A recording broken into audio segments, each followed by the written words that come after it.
Hola, mi nombre es José Eduardo Telles Espinosa. Esto es Charlas de Amparo y vamos por un bloque más, el penúltimo bloque de la suspensión en amparo directo.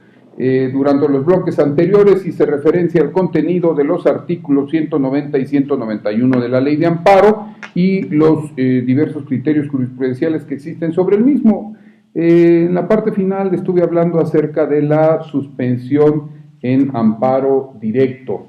Y vamos a hacer referencia en la suspensión en amparo directo a otro tema que también se cuestionó acerca de qué pasa cuando un quejoso está a disposición del tribunal colegiado en cuanto a su libertad personal, y esto es si las autoridades administrativas en algún momento pueden hacer pueden hacer algo con el quejoso. Te invito a ver la jurisprudencia, registro 200-2071, jurisprudencia de la primera sala, es la 27/2012, décima época. Rubro, suspensión en el amparo directo penal. No impide el ejercicio de las facultades administrativas de las autoridades carcelarias. Esta interpretación del artículo 172 de la Ley de Amparo, que ahora es el 191, en este tipo de casos tendremos que pensar cuál es la situación inherente a la interpretación de este artículo 172 de la Ley de Amparo. Ahora es el 191, perdón si me distraigo, pues estamos hablando por teléfono, estaba entrando una segunda llamada. Dice, de conformidad con dicho numeral 172 de la anterior Ley de Amparo, ahora 191, cuando la sentencia reclamada imponga la pena de privación de la libertad, la suspensión surtirá el efecto de que el quejoso quede a disposición del tribunal colegiado de circuito competente, ahora decimos del órgano jurisdiccional de amparo, por mediación de la autoridad que haya suspendido su ejecución. Ahora bien, de no proceder la libertad caucional, la suspensión no tendrá por efecto dejarlo en libertad, sino que se limita al hecho específico de que se paralice la ejecución de la condena y queden las cosas en el estado que guardan hasta en tanto se resuelve el fondo del amparo. Es decir, el quejoso continuará privado de su libertad, por lo que el estatus interno y el régimen de vida penitenciaria que padece dentro de determinado reclusorio constituye una circunstancia no comprendida en los alcances de la medida precautoria concedida. En esa tesitura, el hecho de que el quejoso quede a disposición del tribunal colegiado debido al otorgamiento de la suspensión no implica que dentro de las facultades de dicho órgano esté la de intervenir en los actos de disposición que en el ejercicio de sus atribuciones despliega la autoridad carcelaria y administrativa respecto de la persona del quejoso, hecha excepción del supuesto en que se llegaran a realizar algún acto vinculado directamente con la ejecución de la pena objeto de la suspensión. Consecuentemente, frente a actos propios de tales autoridades administrativas que determinen el traslado del condenado o cualquier otra medida que modifique su situación de recluso, no procede el recurso de queja por incumplimiento de la suspensión, sino el amparo indirecto sujeto al principio de definitividad o no, según sea el caso. Esto hace referencia, y hace unos días tuve oportunidad de contestar académicamente una pregunta en donde me decían, oye, el tribunal colegiado está salvaguardando la integridad del quejoso y a pesar de ello se está ordenando su traslado. Pues sí, pero ya con esta jurisprudencia dice, bueno, lo único que el tribunal colegiado debe de velar es porque no se ejecute la pena, pero si por razones administrativas se empiezan a realizar traslados, pues no se va a poder hacer nada más. Eso es lo que estableció la Corte en dicha jurisprudencia. Te invito a que veamos otra tesis, registro 234694, rubro, suspensión en amparo directo, alcance de la misma cuando el promovente se encuentra privado de su libertad. Si el quejoso en un juicio de amparo directo contra una sentencia definitiva que revocó la de primera instancia absolutoria y lo condena a prisión, al promover la demanda de garantía se encuentra privado de su libertad, la suspensión del acto reclamado en los términos de los artículos 171 y 172 de la Ley de Amparo no tiene más alcance que el de suspender temporalmente la ejecución de la condena y dejar el promovente a disposición de la Suprema Corte de Justicia, pero en manera alguna el de que el tribunal responsable lo ponga libre, pues este efecto está reservado a la resolución de fondo del juicio de amparo, en donde de concederse la protección constitucional se restituye al quejoso en el gozo de sus garantías individuales violadas, restableciendo las cosas al estado que guardaban antes de la referida violación. Esto por cuanto hace a la suspensión en amparo directo penal. Y también el otro tema que debemos de clarificar es, dice, bueno, se puede poner en libertad caucional. Libertad caucional, suspensión del acto reclamado en el juicio de amparo directo, registro 234049. Tesis aislada. El único efecto de la suspensión en el juicio de amparo directo de conformidad con el artículo 172 de la Ley de Amparo, hoy insisto 191, es que el quejoso quede a disposición de la Suprema Corte de Justicia o del Tribunal Colegiado del Circuito competente por mediación de la autoridad que haya suspendido la ejecución, y no obstante que con anterioridad a la reforma de la Ley de Amparo publicada en el periódico oficial de la Diario Oficial de la Federación del día 16 de enero de 1984, dicho artículo final decía, pudiendo la última de dichas autoridades ponerlo en libertad si procediere, tal circunstancia desde entonces se encontraba limitada por mandato constitucional en los casos a los que se hubieran puesto una pena de prisión no mayor de 5 años. ¿Esto qué quiere decir? Que bueno, cuando se hace referencia a libertad caucional, pues que en libertad caucional, para este efecto, y conforme a esta redacción de la Ley de Amparo, se debe de tomar en cuenta el contenido del precepto constitucional que rija o no sobre la suspensión caucional. Y eso es por cuanto hace a la suspensión en tratándose de la suspensión en materia penal.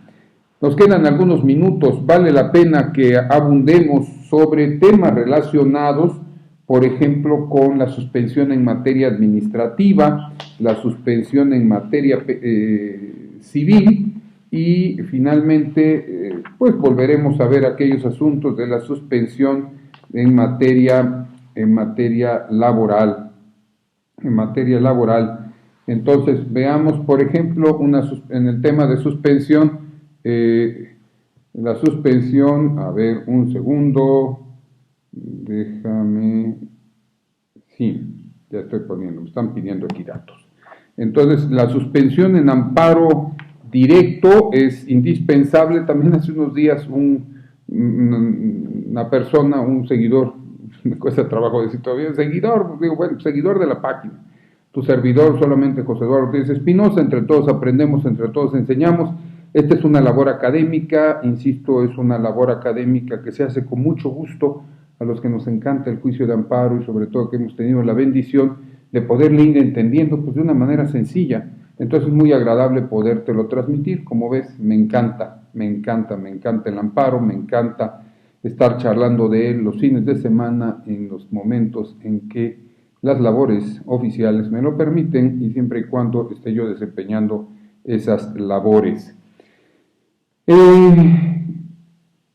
A veces se suele confundir, y me lo preguntaban hace unos días, la suspensión del juicio de nulidad con la suspensión de amparo directo. Pues desde luego son dos cosas totalmente diferentes. Hay una suspensión dentro del juicio de nulidad, que es la prevista en el artículo 28 de la Ley Federal de Procedimiento Contencioso Administrativo, que es totalmente diferente a la suspensión de amparo directo. Esa primera suspensión se refiere al supuesto en donde está tramitándose apenas el juicio de nulidad. Entonces presentas tu demanda de nulidad y le solicitas al Tribunal Federal de Justicia Fiscal y Administrativa que suspenda la ejecución de la determinación respectiva. Dice esta tesis, lo previsto en el artículo 28 de la Ley Federal de Procedimiento Contencioso Administrativo, en el sentido que la suspensión de la ejecución del acto impugnado puede promoverse en cualquier tiempo mientras no se dicte sentencia firme, de modo alguno significa que la aludida medida cautelar pueda solicitarse aún después de dictada sentencia definitiva en el juicio de nulidad.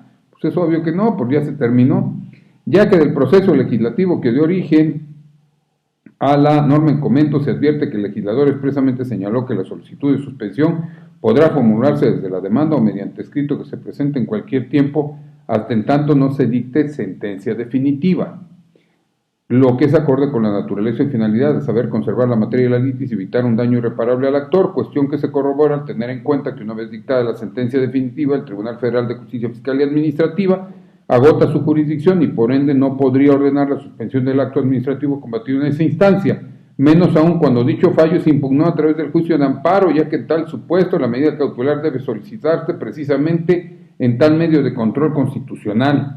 Pero además, una cosa, pues yo creo que muy simple, el juicio de amparo, con todo respeto, yo creo que no le da firmeza a la sentencia definitiva. ¿Por qué? Porque el juicio de amparo es un medio de control constitucional. Desde ese punto de vista no puede considerarse que le esté dando firmeza. Esa es la jurisprudencia respectiva y finalizaremos con la jurisprudencia 61/2004 de la primera sala, registro 180238. Suspensión en amparo directo. Para que surte efectos la caución, su monto debe responder únicamente por los daños y perjuicios que pudieran causarse al tercero perjudicado con esa medida, que ahora es el tercero interesado. La suspensión de los actos reclamados en el juicio de amparo se constriñe a asegurar la efectividad de la justicia constitucional, mientras que la caución que se otorga para que surte efectos esa medida cautelar debe responder por los daños y perjuicios que pudieran causarse al tercero perjudicado si no se otorga la protección constitucional. En ese contexto, la suspensión no es una figura jurídica que tenga un fin en sí misma, sino que depende del proceso principal y por ende sus efectos no inciden en la validez y existencia del acto reclamado. Igualmente, la caución tampoco puede jurídicamente tener por efecto preservar y garantizar la existencia de la prerrogativa que se incorporaría a la esfera jurídica del tercero perjudicado como consecuencia de la validez del acto reclamado, ya que únicamente se dirige a garantizar las consecuencias derivadas directamente de la suspensión de este, es decir, los daños y perjuicios que pudieran causarse al tercero perjudicado por no haberse incorporado en su patrimonio desde el momento en que se concedió la suspensión y hasta que se resuelva el juicio de amparo las prerrogativas que le confiere el acto reclamado. Consiguientemente, la caución no debe atender a un monto que no se pierde o menoscaba por el acto judicial, cuyos efectos se condicionan al otorgamiento de la suspensión del acto reclamado, en virtud de que esta obra sobre su ejecución ya es ajena al acto reclamado, de manera que si únicamente debe responder por los daños y perjuicios derivados de los efectos de la concesión de la medida cautelar, se concluye que estos no pueden asimilarse al monto total que ascienda a la condena en el juicio natural. ¿Qué quiere decir? Pues la suspensión nada más es para daños y perjuicios en tratándose de la suspensión en amparo directo. No debe de responder por el monto de la suerte principal. Muy interesante. Te invito a que la tomes en cuenta, jurisprudencia 180238. Como puedes darte cuenta, son muchos los temas que tenemos que seguir hablando sobre suspensión. Nos queda un último bloque en donde hablaremos de algunos otros criterios jurisprudenciales en tratándose del amparo directo.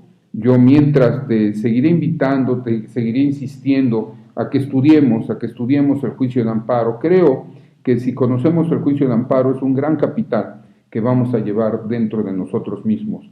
En ocasiones me preguntan algunos compañeros, oye, ¿qué pasa si me quedo sin mi trabajo? Pues, ¿qué pasa que me quedo sin trabajo? Pues que seguirá siendo un abogado y por lo mismo seguiremos teniendo el conocimiento para poder subsistir y salir avante con nuestra familia. Pero bueno, esperamos que todo siempre esté bien. Pero ¿qué te parece? Mientras eso sucede, mi nombre es José Eduardo Telles Espinosa. Esto es Charlas de Amparo.